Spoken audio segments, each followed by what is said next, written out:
Hey everybody, Larry Lawton here. Do I have a good video for you today? I am doing a AMA on Sirius XM45. That's Shade 45 on Sirius with my good friend Jude. Rude Jude. We did a great AMA and I hope you guys like it. Before I get started with it, check the book out. Gangster Redemption's going great. A lot going on. Cigars are here. Everything's going crazy. Please check it out. You'll love it. If you haven't subscribed, please subscribe. Hit that notification button. Hit that bell, everybody. Have a great time. Here's Rude Jude and Larry Lawton.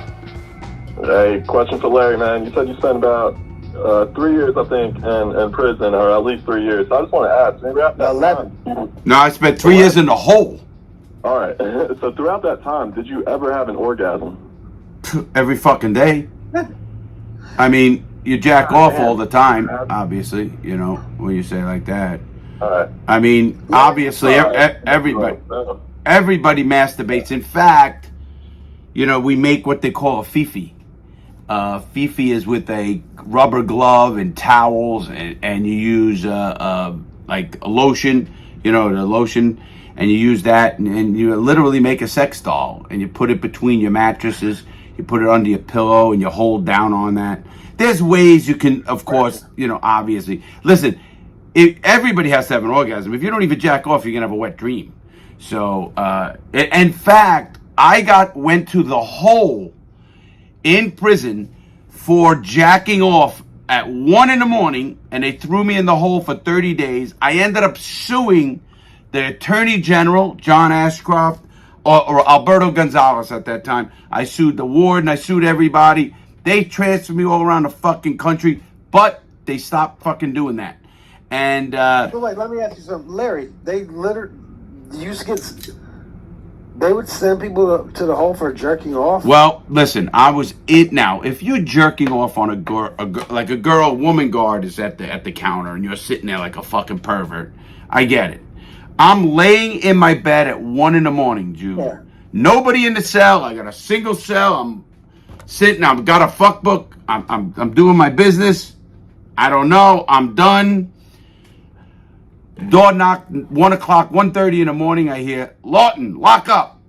The fuck you want me to lock up for, you know? I'm thinking, what did I do? You know, book me. I ran a lot of fucking hustles in prison. So... What does lock up mean? Wait, what does lock up mean? Lock up means you have to put your hands behind your back, and Okay. they're going to cuff you up.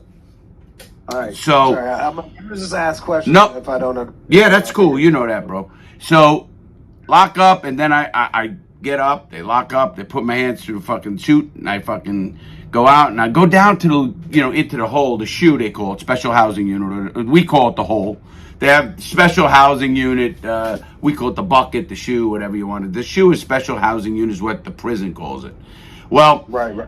I ask, so they put you in this little like telephone booth to change you out. Another cage you're in. And now they know me there, and the lieutenant looked at me and he starts laughing. I said, LT, what the fuck is going on? What am I in this fucking time? You know, I've been in a hole a lot. He goes, Lawton, you got caught jerking off? I said, what? What are you fucking talking about? And he says, yeah, guard came around and saw you whacking off, and he fucking wrote you up, and they put you... I said, are you fucking kidding me? Stop. Are you fucking kidding me? The lieutenant fucking... Yeah, they know me. They knew, oh shit. Because I didn't lay down, Jude. That's what kept me sane, I think. All those 3 years in the hole was fighting the system, and that's what I did. Was that you, like, was that them trying to, like, snap you into shape? Yeah, you know, Jude, Bro, we the boss, not you. if anybody wants to go online right now, they can Google Larry Lawton masturbating in prison, and there's the lawsuits out there, and that whole case is out there, you know? I saw that film on Pornhub somehow. Like, I don't know, who's the next AMA for Larry motherfucking Lawton? Let's go. All right, let's go with JD in Atlanta. JD, you got Larry Lawton, AMA. Yo, I had a stepdad, right? He did like 20 years in prison, and I always like to ask this question, like, how did you stay sane over 11 years? You know, that's a great question, and to be honest with you, I don't know if I really was totally sane. I'm sure a part of there, when I was in the hole for very long stretches of time, I was in the hole for 3 years, 11 straight months. The worst part of even that was you didn't have a date to get out of the hole because they put you under investigation. You do go crazy. You see a lot of people lose it. I saw a guy named Ozzy take 2 knives, big shanks, tape them to his hands, and he's running down the tier trying to stab everybody. Now, you just get the hell out of his way. We know him. He literally lost it. Now, the guards surround the dude, and they're screaming, drop the knife, drop the knife. And we're laughing, what the fuck? He can't drop the knife. They're taped to his hands. They ended up getting him, but people do lose it. And, I think how I kept saying, I'll give you my reasoning. I ended up fighting the system. I wouldn't quit. What I've learned, the most thing I've ever learned in prison was patience. People ask me, what'd you learn? Patience. Because I'd have to do a lawsuit or I'd have to do something. And what I would do is you have to wait a month you have to mail something. You have to write it in pencil and then you mail it out. And then it's got to go legal, man. This is snail mail, guys. It's no in the computer shit. And then you get it. They give you a receipt back. And then you wait for them to answer it. It's another 30 days, 60 days. So I learned patience, but I never quit fighting the system. That's how I became an expert on what they call the CFR, which is the Code of Federal Regulations. Understanding what the Justice Department sets the rules down for the Bureau of Prisons, which the Bureau of Prisons works for the Attorney General. So I think I just got so into fighting and the law that kept me sane. But when I was in the hole and my buddy killed himself, I thought I was gonna, listen, I swear I thought I was so close to committing suicide, so. So this is not the dude that got all the heroin that we was talking about. This is a different cat? Oh yeah, different cat. Was there an inkling that he was about to go before you went in there? Were you surprised? The dude, you're talking about the dude who killed himself, right, Jude? Your friend that killed him, yes. Yeah, the dude. I mean, he wasn't that close of a friend. He was a dude we knew. He was 50 years old. He lost his last appeal. This is when you're in the hole. No. Yeah. No, that was my buddy. I actually said to the dude, the next, we used to work out and do burpees, crazy routines. And now, listen, I could talk to you through the wall because there's a vent there. And it's like me talking to you right here on the show. And we did crazy workouts. Now, they have a 4 o'clock stand-up count. So what happens was, we're sitting there, it's about 3:30, we're doing our routine. Usually we lay down, we get up at 4, we'll bullshit, we'll get our meal, comes after that. But he says, the name's Jack, he says, I love you, brother, I'm checking out. I'm like, what the fuck are you talking about? What are you talking about? And it dawned on me, Jude, it fucking hit me like a brick. I jumped up on the stainless steel toilet and sink area where the vent was right above.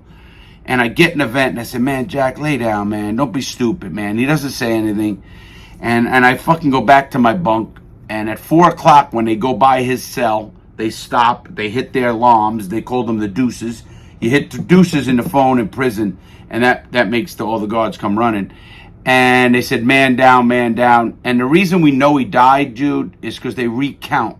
In prison, when a dude dies or leaves the prison for medical, they have to recount. Because that's an official count that actually goes to Washington, D.C. every day. That one count goes to Washington, D.C. Has to be cleared by the Washington, D.C. And I'll tell you what, man, that hit me like a fucking brick. He hung himself off a bunk. Now, people think you got to hang. No. You could hang yourself off my chair in my RV. You know what I mean? You don't have to be hanging. You just put the weight on it, it cuts your air off, and you die. Like those dudes do with that jacking off shit on the door, whatever the hell it is. But that must have been nuts. That the next count when it was like one short. Well, I don't know the count. Obviously, I just know they count. I don't even know the exact total. But I could tell you what, he was close to me, man. He was a black dude. He was a really good dude, man. I used to get mad at him because he could keep an 8-pack and eat ice cream. I was in great shape, man. I got pictures of it. But I fucking eat an ice cream or anything like that, and I'm fucking gaining weight or whatever the fuck it was. Now he had an 8-pack, the motherfucker would. But he just had that metabolism and was a good dude. He had a life sentence. I get it. He's in the hole. But sad. No. All right, let's go to another one. Let's go up to Humboldt. Justin in Humboldt. Pick something a little more chipper there, man. Hey, this is Justin up in Humboldt. I have a question if there's a way around the phone system. My wife is locked up right now. Connect Network is breaking me. Yeah, you know. Go ahead. How much is a cell phone to get now, Larry? What would that? Well, you know, what I just found out from a company that I'm doing business with myself, he says, Larry, you have a lot of fans in prison that have fucking cell phones. I go, what? You know, I didn't even realize that, you know, because I tell the truth. Cell phones are one way, but let me tell you, this guy is right. It's at $3 and whatever cents for a phone call. And the dude is fucking spending money, sending $200-300 a month just for the phone, just to stay connected. Yeah. It's like they do that shit on purpose, and that's a private company. Oh, yeah. I remember when they went up, so I feel for that man. That's what makes you really be like, the criminal really, man, you already got them locked up. Now you're going to charge the family fucking all this money, and it's all profit too. It all goes to the profits. It's like, we know how much a phone call costs. It ain't this. You know what it is, Jude? They profit. It's become such a money-making machine, the prison system. In everything, in the commissary. I remember when I got out of prison, I about fucking flipped. I remember in prison when I was there, and I got out in 2007, I had the best transistor radio you can get there. $105. I got out and the thing was like $11 fucking dollars at the fucking Kmart or whatever the fuck. Exact same thing. And I go, what a fucking racket. What can he do about this though, Larry? What can he do about it? I'll tell you, there's two things. Well, a lot of guys get around the phone. First of all, I hate to tell him, his wife should get a hustle. You know, I know it's tough. Not a woman hustle, obviously. I'm not saying anything like that. But I always had a hustle. You know, I had a hustle, Jude. Whether it's, you know, people clean cells, people do laundry, people bookmaking, they steal from the kitchen. They do a lot of different things in there to make money. You know, it's a hustle. And if you don't have money on the outside, like I did, I was a little bit lucky. And I still had a hustle. That was just my nature. His wife should realize that and hustle in her own way. And it's rough. She's going through a tough time. I don't know. How long is she in? Yo, bro. Is he there? Is he there? What's that? How long is she in? How long is she in for, Larry? She'll be out in the next year. How long has she been in? California. How long has she been in? She's been in for 3.5. 3.5. What'd she do? What'd they get her on? Sales of a controlled substance, and then she jumped out of the halfway house and ran here to Humboldt, and they caught her up with the marshals. Yeah. She was almost gone. She was almost gone at the halfway house. She makes dildos out of Jolly Ranchers. Yep. And they put rubber gloves on them. That's one of her hustles. Yeah, no, absolutely. They make them also out of the pads. You know, they bend the pads over and they twist them, and then they take an ace bandage and put them around. I remember I was with a girl in the halfway house. She showed me how they do it. I go, look at this shit. They had strap around for their waist. You know what I mean? They'd strap 2 straps, one around each leg. And like he said, they'd make dildos and shit. And the women are crazy too. You know, I used to hear the guards tell me some of these women are fucking off the charts. You know, but she's got a year and a half, man. Boy girls are out of control. Yeah. Oh yeah. But you know, she's got a year and a half, right? Yeah. Yes, sir. Listen to me. It's going to be a big shock when she gets out of prison. Just don't forget that. Don't try to tell her shit. Don't try to grab the remote and say, do this, I know this. She's going to think you're thinking she's stupid. She's been told what to do for the last 4 years, 5, whatever it's going to be. And now you have to just be pretty, think about what you talk to her about and how you say things and stuff like that. Because it means a lot, believe me. That's interesting. I never thought about that. Yo, one last thing.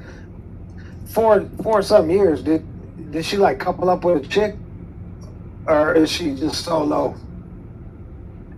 She's just solo doing good because this is her second go around. and Okay. she's trying to get home to our son. I've been raising my son for the past 3 years. Good for you, bro. Good for you. Good for you. Yeah, that's awesome, man. Man, Yeah. we need more guys like that don't give up and give them to the grandparents or do some shit. You know what I mean? He gets his help, but good for I you. married her, you know. It's his kid too. So yeah, of course, man. Yeah. Good for you. Your family will be back together soon enough. Just try to tell her not to when she has to go back to the halfway house, because that's the thing. Can I tell you why people recidivate, Jude? You know, it's funny because... Yeah, especially from the halfway house. Why do they run from the halfway house? Well, let me tell you what happens. We, as human beings, are blessed with the ability to put the past and the bad shit behind us aside. That's why we recidivate. If you take a horse, and that horse is knocking you off the horse, and you hit it with a fucking beer bottle, and the fluid goes over its head, it thinks it's its own blood, its hoofs go out, it's never going to lift its head again. Human beings are blessed. No matter what happened to them, they kind of forget it or put it aside, and then they do the same stupid shit again to go back to prison. So what they need to do is remind themselves how sucky it really fucking is. Period. That doesn't mean just like I was beaten. It means being told what to do, being told when to sleep, being told what to fucking eat, you're never having a say for anything. You know, you're treated like a fucking scumbag in there. And I feel for that. Because I don't know if this girl had a drug problem or she was just a moneymaker. I don't care. I don't judge her one bit. You know, I just, like you said, Jude, I'd like to see her not make the stupid mistakes again. You know, you make a mistake, that's one thing. Keep making it, there's a problem. Yeah, I mean, that's what I'm saying. It was her second time around, and she already knows what it is. So I'm just like wondering if something crazy happened at the halfway house, or she just has poor impulse control. I guess it doesn't matter. She met me, and I moved back to California, and she followed me, so I kind of screwed it up. I went to Trinity County and hid on the hill. Oh, Jesus. You all for pussy you did that shit. Oh, Yo, come on. You fucking idiot, dog. What a... Yeah. Man, hey, I understand, but I can't talk. We can't talk no more. It's not even that. We got to go to another question, but Jesus Christ, there we go. We got our... Yeah, I hope you grew up too, man. I hope you grew up. Yeah. Maybe you should just... You stay, Jack. Go get a hooker before you get her ass to fucking run. Yeah. God damn. All right, who's next? Quickly, one from the All Out Show Instagram. This is from Jaden. How would you survive prison if you're a small guy, no muscle, nothing? That's actually, you don't survive by muscle. You survive by your brains. You know, it's amazing how I could feel tension in a room. When I walk into a room, I could feel, first of all, you look at everybody what they're wearing. If people are wearing flip-flops, I don't give a fuck. I mean, this is not down a dangerous place. Everybody's got boots on and sneakers are ready to rock and roll. How they put, a guy might bend down and you see a magazine in his stomach. That's body armor. He's ready for something to jump off. Yeah. You got to see it coming before it comes to be successful. I don't care how big you are in prison. You know, I lost fights. People said, I had a dude going, I never lost a fight. I said, you just never fought the right guy, motherfucker. I don't give a fuck how tough you think you are. You know, yeah. So, Larry, yeah. I'll cut you off and ask a deeper question. Yeah. This is, like, all this shit sounds like you're seasoned. Even you're from the streets, so you're seasoned. Now, let's say this. Are you telling me that if somebody walks into prison as a tiny fella, let's make him white, because that's the minority in there. Yep. Tiny white fella that came in for some stupid fucking drug crime, so he's not really violent, doesn't have it in him. You're telling me that he's not looked at as a mark when he first walks in? Listen, Jude, that dude has to put his mark down. You know, I went into Dade County Jail, and I was the only white dude, and there were 32 motherfuckers in there. It was after Hurricane Andrew in 1992. I went up and I changed the channel of Fresh Prince of Bel-Air. So you did this on purpose, right? Yes. And they have what they call a house man. A big dude. And the first one to open their mouth, I fucking clock him. Now, I could hit, and he don't go down. Whoa, what a fucking fight. I broke my hand, and I couldn't talk, my fucking throat, he hit me, bloodied up. They took him out. You got to make yourself known that you're willing to do what you have to do. And you got to do that early. You know, you can't, I mean, there's so many scams and setups I'll tell you about, but somebody's got to let it be known that no matter you win, lose, or draw, it does not matter. It's you're willing to fight. Certain things, all right, is there certain things that in prison, like in the real world, it doesn't mean as much, but in prison, it's a sign that they're trying to, like, get over on you or set you up with the homies, or, you know, like one guy roughs them up and the other guy comes in to help, but they're both working together. Is there anything that, because even this, like, look, man, this dude is fragile as fuck. How does he walk in and make his mark? Does he just go in and fucking stab somebody and put some more time on it? Like, what does a tiny fella do? You're a big motherfucker. You from something different. What does a tiny fella do? Well, you know, Jude, again, I saw a little guy named Jimmy. They used to say Jimmy broke steel. Jimmy was a little guy, 5'3", 110 pounds. But he had a fucking knife. When they said Jimmy broke steel, that means out come the fucking sword or the knife, and he's going to do something. You know, it's an attitude, and it's a way, and it has to be. Listen, when I teach people or talk to people before going to prison, and I do that a lot. You know, helping people before they go into prison if they get sentenced, what to do, how to act, everything else. You have to, and get your ass picked. Listen. I think the biggest problem with cops today is they've never been in fights, you know, and they got to pull a fucking gun. Right. You know, a dude out there, listen, before you go in prison, go to a boxing gym and get fucking hit 5 times or 10 times or whatever the fuck you're going to do and realize it's not the end of the world, you know. So one last AMA on this is like, when do you fire on a cat? Because like we watch these, like you watch shit play out on the streets, and it's like, come, bro, this guy's you're in a fight. Like, the fight might not start for 2 minutes from now, but, like, you are in a fight. Like, they're in your space, they're saying weird shit, their body. Like, when do you suggest a person, how can you tell you're in a fight before the punches are thrown? And when do you fire on the motherfucker? Good question. And here's the one. I tell everybody in prison or anywhere. First of all, there's no such thing as a fair fight. I hit a guy with a mop wringer and fucking crushed his whole fucking head and his face. I fucking destroyed him when he wasn't looking. I got another guy because I knew how to take handcuffs off. I did a video on that on my channel. I showed people how to get out of handcuffs. Well, I got out of handcuffs before another dude did, and I beat the living fuck out of him when he was in his handcuffs. You jump when you have to jump, and that's usually the first one to jump.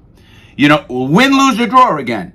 You know, you have to be able to do it. Now, once a guy comes in your space, you know, you ever see those dudes, oh man, motherfucker, yeah.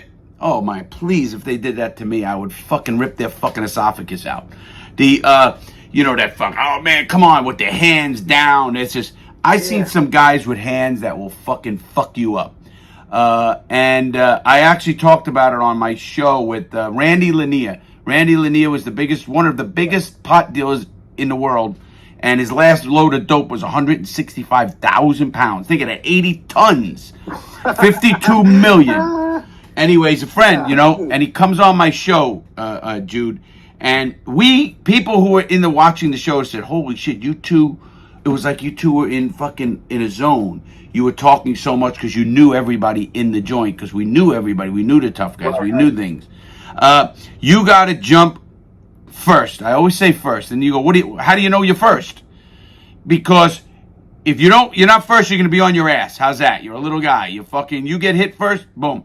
And you got to be smart, Jude. You got to really have senses about it. I told you about feeling things, intention.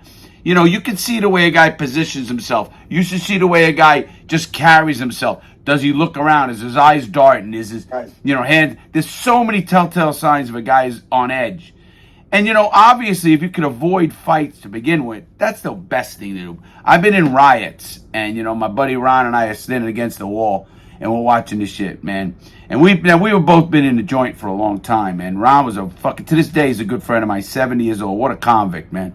And there's a difference between convict and inmate. But anyway, he was and we set our backs against the wall, and we're watching. And we can see if a guy comes by us and he's just trying to like check if we're not paying attention. You know what I mean? Right. And it ain't gonna happen. So a guy who has to shoot first, as you called it, jump first, is and you know what? Who cares if you're wrong? You're making a point. If you got to make a point, listen. If you're not going to win the fight, you're not going to win the fight. I don't give a fuck if you hit first or not. It's the risk reward shit. It's like, yo, man, you're yeah. If you fucking sock somebody for no fucking reason, it's way better than Listen, less risky than waiting to get beat up. If the little guy fucking swings on me first, I'm gonna probably destroy the fucking guy. But I'm not a bully to begin with, and he made a point. Hey, this kid ain't scared to fucking go, you know? Right. And that's the key. Listen, people. There's two kinds of people in prison, Jude. Predators and prey. I was a predator. Even though I didn't prey on people, I was a predator. I didn't prey on them. Now, there's prey. Those prey are obviously the people out there who are the people who prey on people. They're not going to prey on another predator. That's just like the war of the jungle, you know? They're going to prey on the dude. They will try you too. I've been tried. You just got to do what you got to do. Period. And once you do, your reputation will follow you, and they'll know. You know, the guards talk about, man, that guy had little balls, that little motherfucker. You know. And listen, if it takes you putting a lock in a sock or a motherfucking, a lock on a belt, or you taking whatever you got to do it, man. Fucking do it. There ain't no fair fights in prison, man. I hope you guys like that AMA with Jude. Rude Jude Show, Sirius 45. Check him out. That's Sirius XM 45. It's the Rude Jude Show. What a great guy. We can become really close friends. The guy's the real deal. Tells it like it is. Gotta like that. That's all I care. That's why I'm the real deal. And so is Jude. Thanks again, Jude. Really appreciate it. I hope you guys liked it. Give me those suggestions, because that's where they come from, you guys. Have a great day, everybody. Please stay safe. Make good choices.